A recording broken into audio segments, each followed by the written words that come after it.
Yo, Elliot.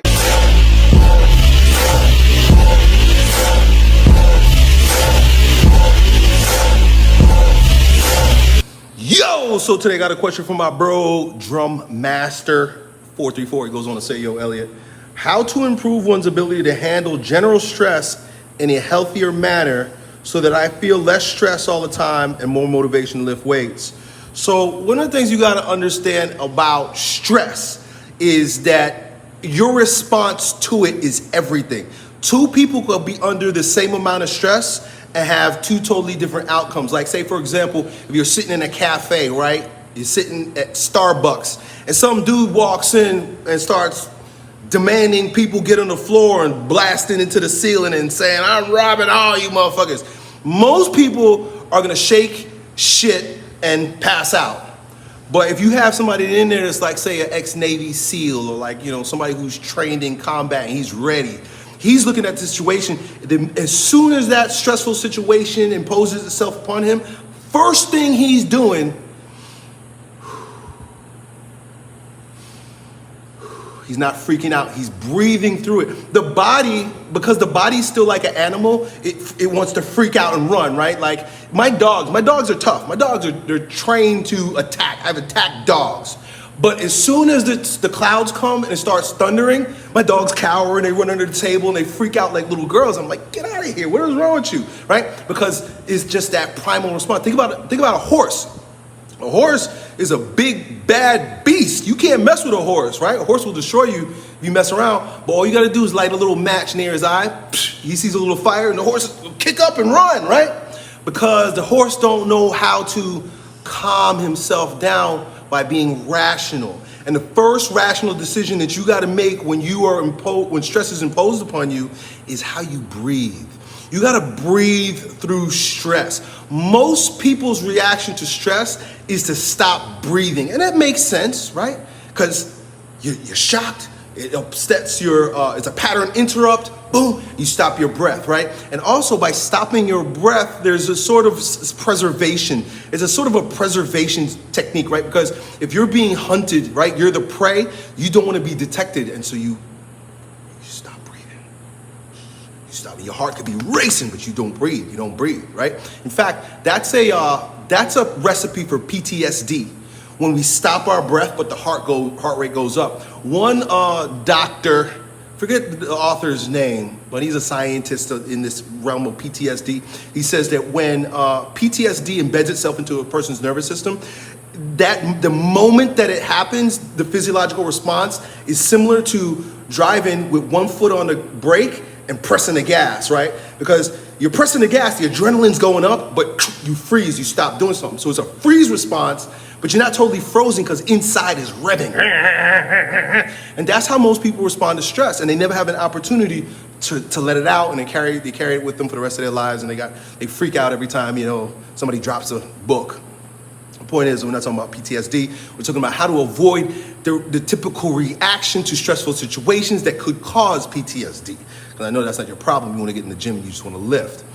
Breathing is so key to being able to overcome stress that there are entire exercise modalities designed around it, i.e. yoga. I used to do yoga, don't do yoga so much no more, demons and stuff. So I avoid it, but some of the principles behind yoga are so key. They cross over into bioenergetics, which you've heard me talk about in the past. And I've recently been introduced to a form of Russian martial arts. One of my King Transformation students was in the Marines and they taught him this, called Sistema. Sistema is pretty much like yoga and bioenergetics with calisthenics built in. The main component of all three is that you get yourself purposefully put yourself into a stressful situation, usually a body posture, and then you breathe through it. Let me give you an example. So when I used to teach bioenergetics in these videos, you would see me do something like this, right? I would put my hands back here or lean back as far as I can, stretch the whole front of my body, and then breathe. This is a stress position.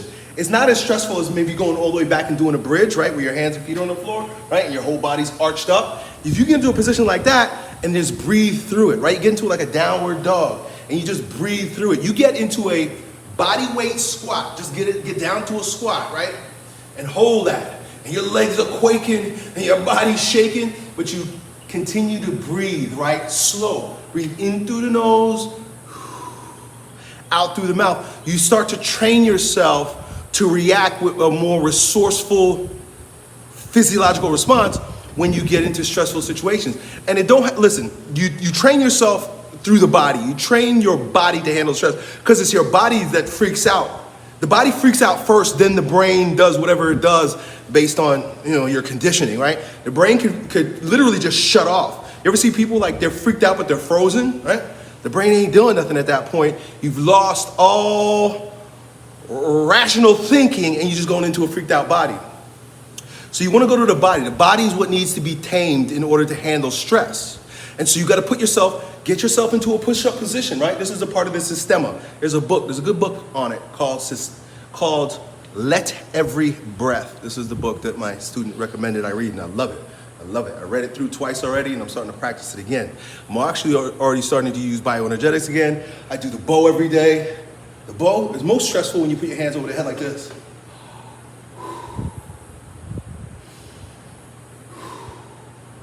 See that? See, I'm starting to shake. You want to keep breathing through that stress. You're going to breathe through the shaking, right? And so that's really what it is, man. It's a matter of monitoring and modulating your breathing while you're under stressful situations. Know it too. Recognize that when your girlfriend is shit testing you or your dad is yelling at you or your boss is about to fire you, right? Walk into those situations, or if you find yourself in those situations, right, where somebody's shouting at you or giving you a hard time, notice your breathing. Just drop your shoulders, because usually the body freaks out by tightening certain muscles, and we have habitual tightnesses, right? Like you might find that when you get stressed, you start doing this, right? Because you're trying to defend yourself, right? Drop your shoulders, right? Okay, you shouting at me. And you breathe. You could even listen better. If your girlfriend's shit testing you or something, right, and you have a normal reaction of shouting back at her or getting upset or trying to appease her, right, because you're freaking out, you just listen to her and breathe. Listen to her and breathe. And if you relax your body and you breathe, you'll be so stoic, you'll be so stable, you'll be so cool that you could resolve that problem instantly. It's so funny that when you calm, you're a little bit more witty, right? I had a situation not too long ago, maybe about a year ago, where Colleen was upset with me about something, right? And she was letting me know. And of course she was wrong and I was right, but I didn't say anything. I just listened to her. And I breathed. And then she said something that I was able to jump on and make a joke out of right away. She said something, I don't remember what it was so long ago. She said something, and then I just turned around and made a joke and threw it right back at her because I was so calm, I was so cool, I was so unmoved. She started laughing and the problem was solved, right? You're more witty, you're more aware, you're more capable of diffusing problems in stressful situations if you don't freak out yourself. And the way you avoid the freak out is you're not going to solve it by changing the conversation in your head, right? We live in this world where we believe that everything has to do with what's going on in the head, but the body is the brain. I truly believe that. I know that. It's a fact the body is a brain because the brain is continuous through the entire nervous system, right through the spinal cord, into the nervous system, into the organs, right? So everything is connected. It's one damn thing. You can affect your thoughts by relaxing your body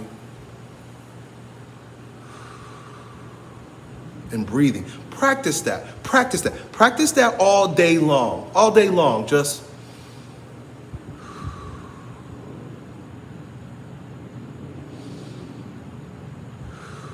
you'll find that you're clearer, you're more awake, you're more receptive, you're wittier, you're clever. You're just a better man if you don't let people, situations, circumstances stress you out, dude. Stay calm. Breathe into your balls, and you'll be the baller you were meant to be.